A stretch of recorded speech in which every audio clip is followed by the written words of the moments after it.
À la remise de diplôme de ma fille, ma femme a déclaré « J'en ai fini de vivre avec toi ». Son petit ami était assis avec notre famille. La pièce est devenue silencieuse. J'ai eu un sourire en coin et j'ai dit « Merci d'être franche ». Avant de partir, je lui ai donné une enveloppe. Quand elle l'a ouverte, elle a perdu la tête. Tyler vient à la remise de diplôme avec nous. Je m'appelle Nathan Cole, j'ai 47 ans. Je suis conseiller financier à Charlotte depuis 23 ans. J'ai bâti un cabinet solide en aidant des familles à planifier leur avenir. Je n'aurais jamais pensé devoir planifier le jour où ma propre femme me poignarderait dans le dos. Lindsay a dit ça comme si elle annonçait le menu du dîner, debout dans notre cuisine, une tasse de café à la main, sans même me regarder. Elle a balancé ça comme si c'était la chose la plus naturelle du monde. Tyler, ai-je répété. Ton coach personnel. Il est devenu un bon ami de la famille. Notre famille. Les mots sonnaient faux. Vraiment faux. J'observais les choses changer depuis des mois. Des petits changements qui, additionnés, formaient quelque chose de plus grand. Lindsay avait commencé à s'entraîner 5 fois par semaine au lieu de 3. De nouveaux vêtements étaient apparus dans son placard, des choses chères que je ne me souvenais pas qu'elle ait achetées. Elle disparaissait pendant des heures le week-end, prétextant des courses qui prenaient autrefois 30 minutes. La remise de diplôme d'Isabella est un événement familial, ai-je dit. Tyler fait partie de la famille maintenant. Elle m'a enfin regardé en le disant. Il y avait quelque chose de froid dans ses yeux, que je n'avais jamais vu auparavant, comme si elle me mettait au défi de faire une scène. Je n'ai pas mordu à l'hameçon. J'ai simplement hoché la tête et je suis sorti vers ma camionnette. Assis dans l'allée, j'ai sorti mon téléphone et j'ai parcouru nos relevés bancaires. Rien d'inhabituel.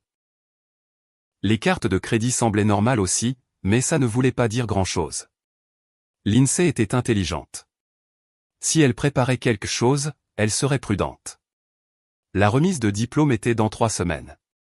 Isabella avait travaillé d'arrache-pied pour obtenir son diplôme en administration des affaires. 4 ans à l'université de Caroline du Nord, maintenant une moyenne de 3,8 tout en travaillant à temps partiel. Elle méritait mieux que le drame qui se préparait entre ses parents. J'ai démarré la camionnette et je suis allé à mon bureau. J'avais une réunion avec la famille Henderson au sujet de leur planification de retraite. Des choses simples, mais assis en face d'eux, à les regarder se regarder après 35 ans de mariage, quelque chose s'est tordu dans mes entrailles. Ils se faisaient entièrement confiance, finissaient les phrases l'un de l'autre, prenaient des décisions ensemble. Quand est-ce que Lindsay et moi avions arrêté de faire ça? De retour à la maison ce soir-là, je l'ai trouvée au téléphone dans la chambre, porte fermée. Elle riait de quelque chose, la voix plus douce qu'elle ne l'avait été avec moi depuis des mois. Quand elle est descendue 1 heure plus tard, je lisais sur le canapé. C'était qui, ai-je demandé. Juste Isabella, on parlait des plans pour la remise de diplôme. Isabella était au travail. Je lui avais déposé son déjeuner au restaurant cet après-midi-là. Nous étions mariés depuis 22 ans. Rencontrés quand j'avais 25 ans, fraîchement sorti de l'université, travaillant dans une petite société d'investissement du centre-ville. Lindsay avait 23 ans, elle était institutrice, pleine de vie et de projets d'avenir.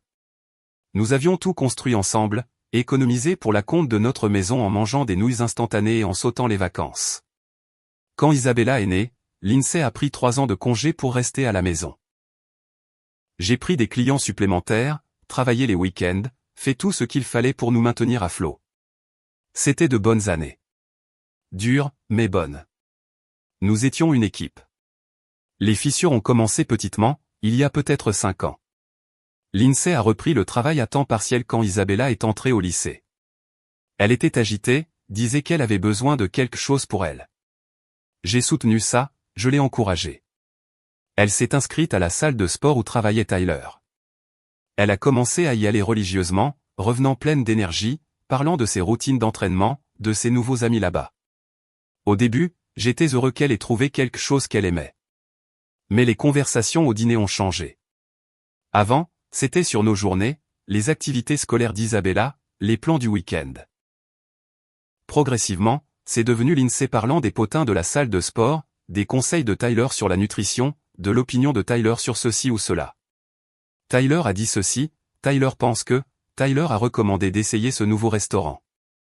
J'aurais dû faire attention plus tôt. Les appels téléphoniques ont commencé à peu près à la même époque. De longues conversations qu'elle prenait dans une autre pièce. Quand je posais des questions, elle disait que c'était sa sœur ou son amie Janet du travail. Mais je savais comment Lindsay parlait à sa sœur. C'était différent. L'argent ne disparaissait pas, mais de nouvelles choses continuaient d'apparaître, un sac à main de créateur qu'elle prétendait être en solde, des vêtements de sport chers, un chèque cadeau pour un spa que Janet lui aurait donné. Isabella l'avait remarqué aussi. Elle m'a demandé un soir si tout allait bien entre sa mère et moi. Les choses semblent différentes, a-t-elle dit. Je lui ai répondu que les parents traversent des phases, que les gens changent, que c'était normal. Mais assis dans mon bureau ce soir-là, en regardant 22 ans de dossiers financiers, j'ai réalisé à quel point nous étions exposés. Tout était commun, la maison, les voitures, les comptes d'investissement, les actifs de l'entreprise. Nous avions construit notre vie en supposant que nous serions toujours du même côté. Le contrat post-nuptial que nous avions signé il y a 8 ans était enfoui dans mon classeur. C'était l'idée de Lindsay, en fait.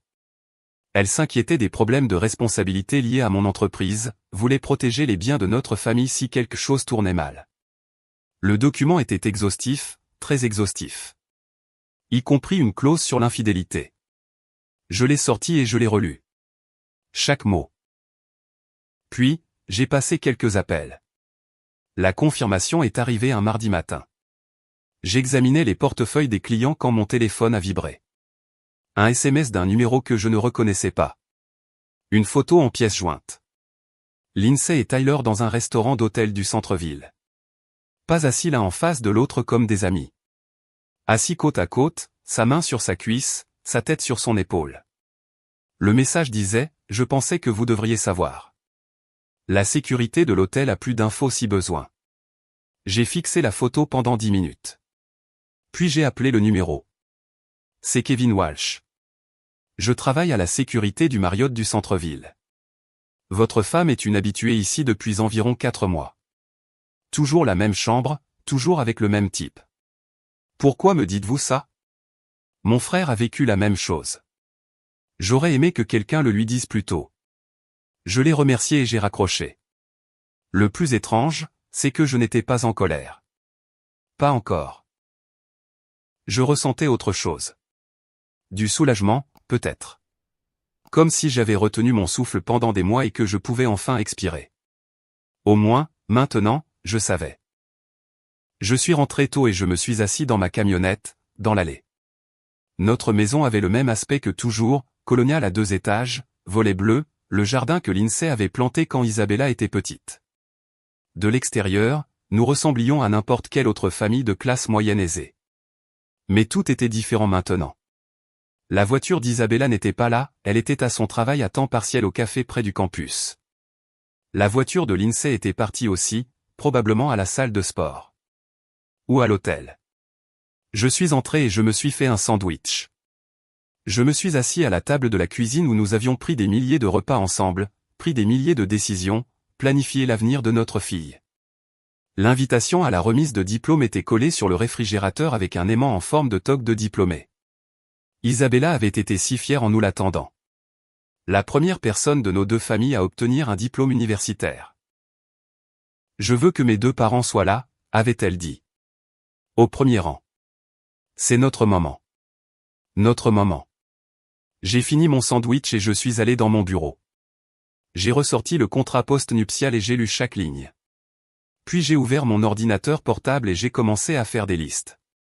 Stratégie de protection des actifs, constitution de fiducie, exigences en matière de preuves documentaires.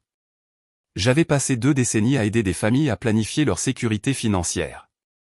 Il était temps de mettre cette expertise à mon service. Mon téléphone a sonné vers 18 heures. Lindsay. Je serai en retard ce soir. Je dîne avec Janet. Papotage de filles sur la remise de diplôme. Ça marche, ai-je dit. Prends ton temps. Après avoir raccroché, j'ai appelé mon avocat.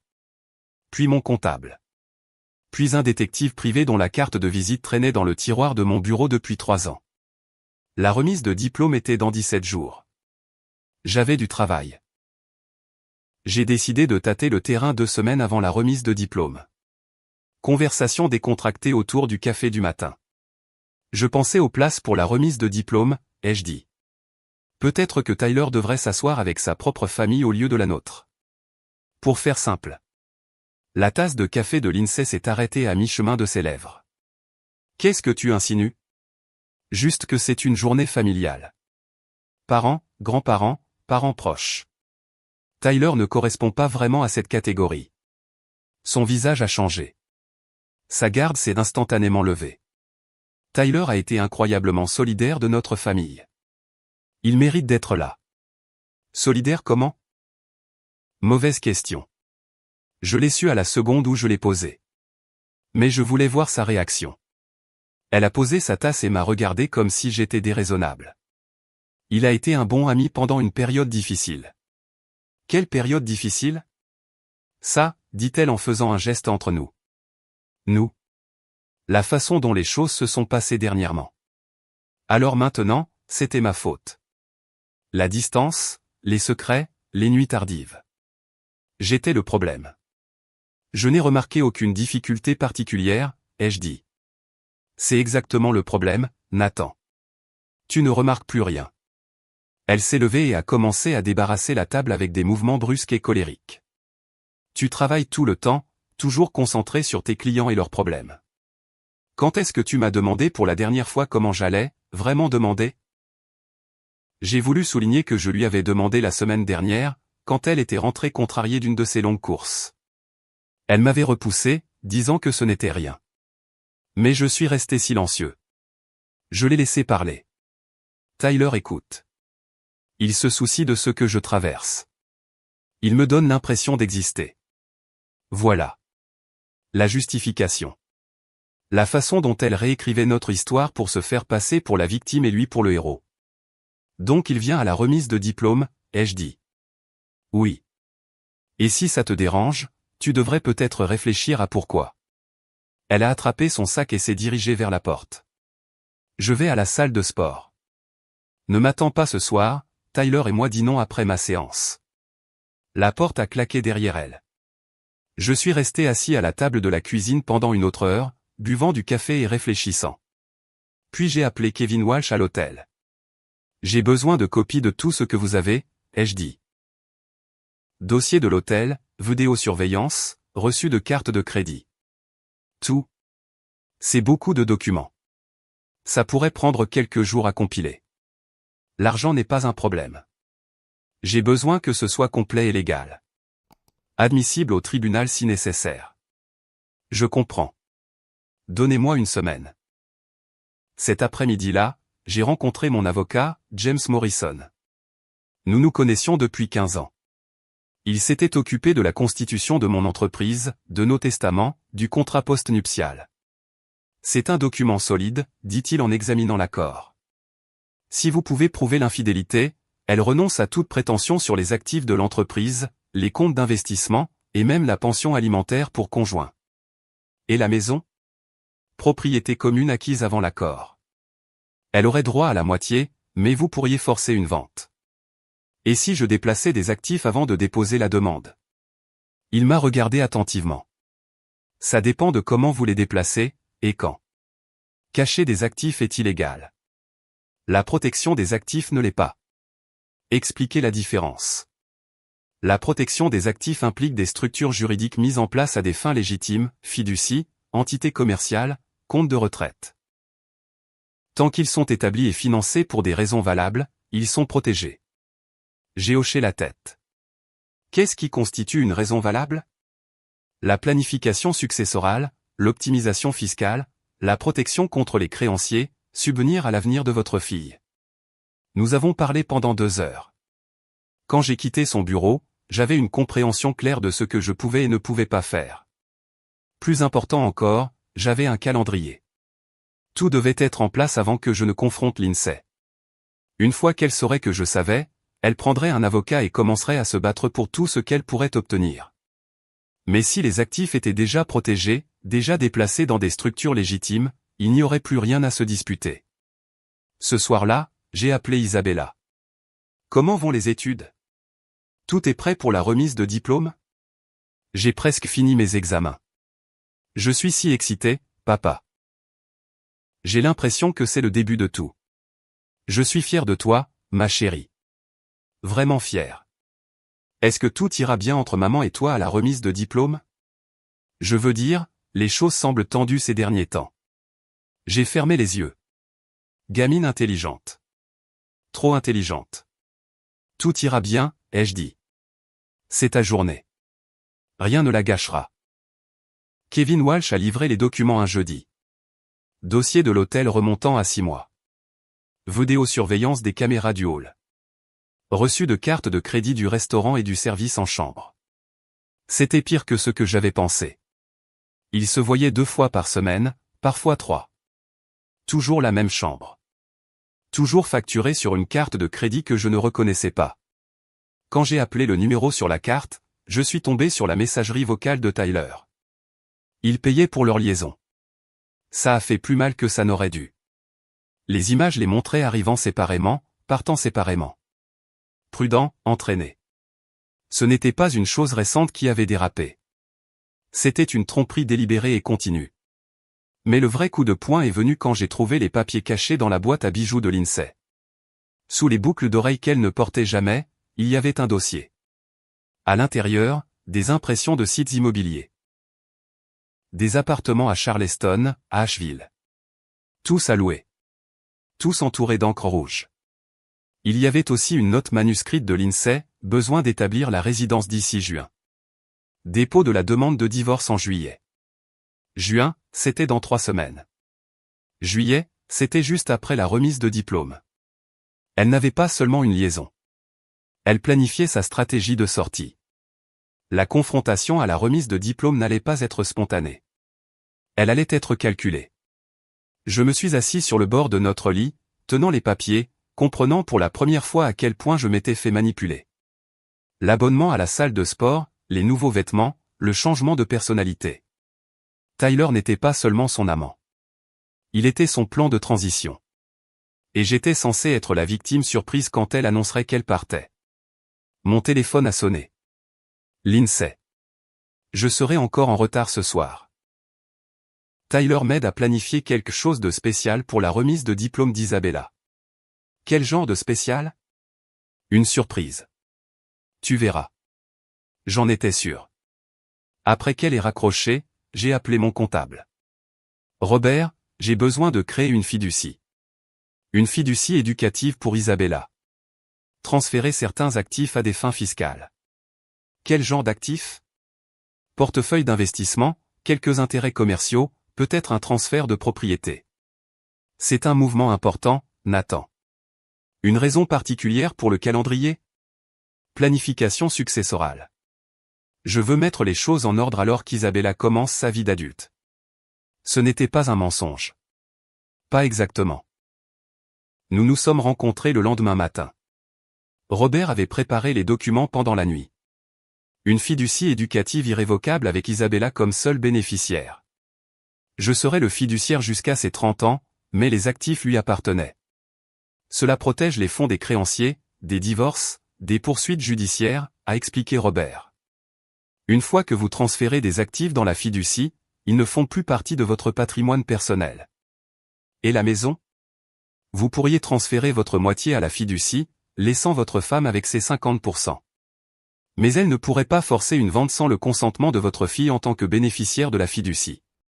J'ai signé les papiers cet après-midi-là. J'ai transféré 60% de notre portefeuille d'investissement dans la fiducie. Ma moitié de la maison. 2 propriétés locatives que nous possédions. Les comptes de l'entreprise. Sur le papier, je venais de donner à ma fille 3,2 millions de dollars. En réalité, je venais de m'assurer que Lindsay n'obtiendrait rien. Ce soir-là, elle est rentrée excitée. La surprise de la remise de diplôme se met parfaitement en place, dit-elle. Tyler a été si utile pour la planification. J'en suis sûr. Elle m'a regardé étrangement. Tu sembles différent ces derniers temps. Plus détendu. J'ai juste hâte au grand jour d'Isabella. Ça va être parfait. Un nouveau départ pour tout le monde. Elle n'avait aucune idée à quel point elle avait raison. La dernière semaine avant la remise de diplôme, j'ai mis les dernières pièces en place. Lundi matin, j'ai appelé Kevin Walsh une dernière fois. J'ai besoin d'une déposition de témoin. Quelqu'un qui peut témoigner de ce qu'il a observé si cela va au tribunal. Déjà préparé, dit-il. Date, heure, numéro de chambre. Je suis dans la sécurité depuis 12 ans. Je sais ce dont les avocats ont besoin. Mardi, j'ai rencontré la détective privée, Hélène Torres.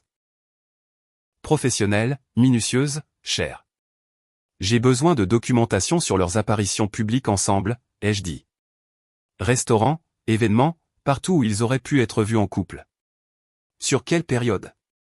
6 mois. Tout ce que vous pouvez trouver.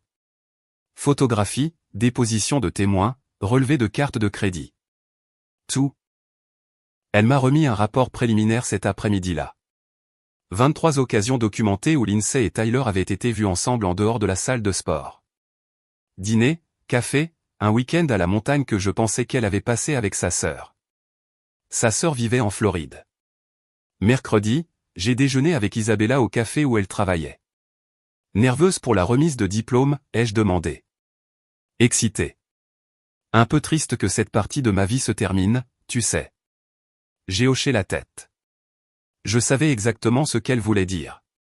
Papa, je peux te poser une question? Toujours. Est-ce que tout ira bien entre maman et toi après la remise de diplôme? Je veux dire, quand je ne serai plus autant là. Gamine intelligente. Trop intelligente. Parfois, les gens évoluent dans des directions différentes, ai-je dit. Ça ne veut pas dire que quelqu'un a fait quelque chose de mal. Ça veut juste dire que les choses changent. Elle a remué son café, pensive. Est-ce que tu iras bien si les choses changent? J'irai bien, ma chérie. Tu n'as pas à t'inquiéter pour moi. Maman semble différente ces derniers temps. Plus heureuse, mais d'une manière qui ne t'inclut pas. J'ai tendu la main sur la table et j'ai serré la sienne. Quoi qu'il arrive entre ta mère et moi, ça ne changera pas à quel point nous t'aimons tous les deux. C'est la seule chose dont tu n'auras jamais à t'inquiéter. Jeudi, j'ai reçu la documentation finale d'Hélène Torres. Un dossier complet. Tout organisé et indexé.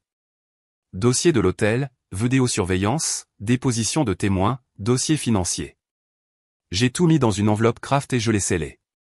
Vendredi matin, Lindsay était pratiquement rayonnante. Demain, c'est le grand jour, dit-elle. J'ai hâte que tu vois la surprise. Devrais-je m'inquiéter? Elle a ri. Vraiment ri. Tu pourrais être choqué, mais je pense qu'au final, tu seras soulagé. Soulagé. Nous faisons semblant tous les deux depuis un moment, Nathan. Demain, on arrête de faire semblant. Elle m'a embrassé sur la joue. La première fois qu'elle le faisait depuis des mois. Tyler passe me prendre dans 1 heure. On va finaliser la surprise. Après son départ, j'ai traversé notre maison une dernière fois. 20 ans de souvenirs dans chaque pièce. Les photos de bébé d'Isabella sur la cheminée, les vacances en famille documentées dans des cadres le long du couloir. Les matins de Noël, les anniversaires, les dimanches ordinaires qui avaient semblé parfaits à l'époque. C'était une belle vie. Ça avait été une belle vie. Mais elle se terminait. Demain. J'ai appelé mon avocat une dernière fois. Tout est en place, a dit James. La fiducie est financée et enregistrée. La documentation est complète. Si elle demande le divorce, elle découvrira que la plupart des actifs ne sont plus des biens matrimoniaux. Et si elle conteste? La fiducie a été établie à des fins légitimes de planification successorale. Le contrat post-nuptial est bétonné. Elle l'a signé volontairement, avec sa propre représentation juridique. J'ai raccroché et je me suis assis dans mon bureau, regardant l'enveloppe contenant toutes les preuves de la liaison de Lindsay. Demain, à la remise de diplôme d'Isabella, tout allait changer. J'étais prêt. La cérémonie de remise de diplôme était parfaite. Isabella a traversé cette estrade comme si le monde lui appartenait, et pour ce moment-là, c'était le cas. Lindsay et moi étions assis ensemble au premier rang, jouant le rôle des parents fiers une dernière fois. Tyler était assis 3 sièges plus loin, assez proche pour faire partie de notre groupe familial, mais assez loin pour maintenir l'illusion de la bienséance. Après la cérémonie, nous nous sommes rassemblés pour des photos sur la pelouse du campus. Famille élargie, grands-parents, cousins, tout le monde voulait des photos avec Isabella. C'est à ce moment-là que Lindsay a agi. Avant d'aller dîner, dit-elle, assez fort pour que tout le monde entende, j'ai quelque chose à dire. Le groupe familial est devenu silencieux. Isabella, toujours dans sa toge et sa toque, tenait son diplôme, souriant à ce qu'elle pensait être un autre discours de félicitations. Nathan, dit Lindsay en me regardant droit dans les yeux, j'en ai fini de vivre avec toi. Les mots restèrent suspendus dans l'air comme de la fumée. Personne ne bougeait. J'ai enfin trouvé quelqu'un qui me rend heureuse. Elle fit un geste vers Tyler, qui se leva et s'approcha d'elle. Le visage d'Isabella est devenu blanc. Maman, qu'est-ce que tu fais? Lindsay l'ignora. Je sais que c'est difficile, mais je ne peux plus faire semblant. Tyler et moi sommes ensemble maintenant. Nous commençons une nouvelle vie. Ma mère a commencé à dire quelque chose, mais j'ai levé la main. Toute la famille me dévisageait, attendant que j'explose, que je crie, que je fasse une scène. Au lieu de ça, j'ai souri. Merci d'être franche, ai-je dit. J'ai mis la main dans ma veste et j'ai sorti l'enveloppe Kraft. Puisque nous ne faisons plus semblant, j'ai quelque chose pour toi aussi. Je lui ai tendu l'enveloppe. Ouvre-la.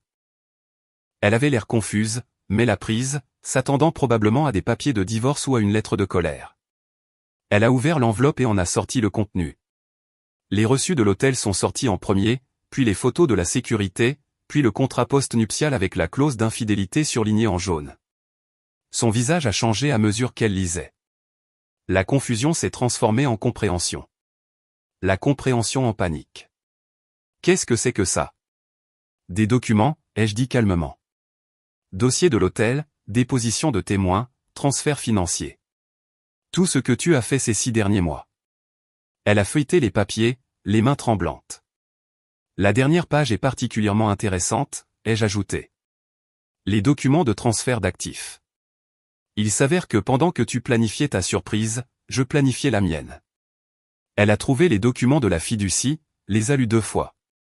Tu ne peux pas faire ça. Déjà fait. Tout est au nom d'Isabella maintenant. Les investissements, les propriétés locatives, ma moitié de la maison. Tout est protégé. Tyler s'est avancé. Qu'est-ce que ça veut dire? Je l'ai regardé pour la première fois de la journée. Ça veut dire que la femme avec qui tu commences une nouvelle vie vient de perdre l'accès à 3,2 millions de dollars. Lindsay a consulté 3 avocats différents au cours des 2 semaines suivantes. Ils lui ont tous dit la même chose. Le contrat post-nuptial était valide, les transferts d'actifs étaient légaux, et elle n'avait aucun motif pour contester l'un ou l'autre. Elle a gardé la maison, sa voiture et sa pension d'enseignante. Tyler a disparu le lendemain de sa première rencontre avec un avocat. Isabella et moi avons dîné le mois suivant dans son restaurant préféré. Es-tu en colère contre maman? A-t-elle demandé. Non, ai-je dit, et je le pensais. Déçu, mais pas en colère. Es-tu en colère contre toi-même? C'était une question plus difficile. Peut-être pour ne pas l'avoir vue plus tôt. Pour avoir laissé ça durer aussi longtemps. Penses-tu que tu sortiras à nouveau avec quelqu'un un jour? Quand je serai prêt. Elle a tendu la main sur la table et a serré la mienne. Je suis fier de toi, papa. Pour la façon dont tu as géré tout ça. Tu aurais pu rendre les choses sordides. Ta journée de remise de diplôme t'appartenait. Pas à nos problèmes. N'empêche. Tu as gardé ta dignité. Ça compte. 6 mois plus tard, j'ai déménagé dans une maison plus petite de l'autre côté de la ville. J'ai gardé mon entreprise, mes clients, ma routine. Lindsay a déménagé à Charleston avec un autre coach personnel qu'elle a rencontré dans un studio de yoga. Isabella a commencé ses études supérieures à l'automne. La fiducie que j'avais créée a tout payé et continuerait à subvenir à ses besoins longtemps après mon départ. Parfois, je passe devant notre ancienne maison. Les nouveaux propriétaires l'ont peinte en jaune et ont installé une piscine. Elle a l'air heureuse. La tromperie et le jeu de faux-semblants ne me manquent pas. Marcher sur des œufs ou me demander ce que Lindsay faisait vraiment quand elle disait qu'elle faisait des courses ne me manque pas. La famille que nous étions, avant que les mensonges ne prennent le dessus, me manque. Mais cette famille avait disparu bien avant le jour de la remise des diplômes. Certaines fins ne sont pas des tragédies. Parfois, c'est juste la vérité qui finit par vous rattraper.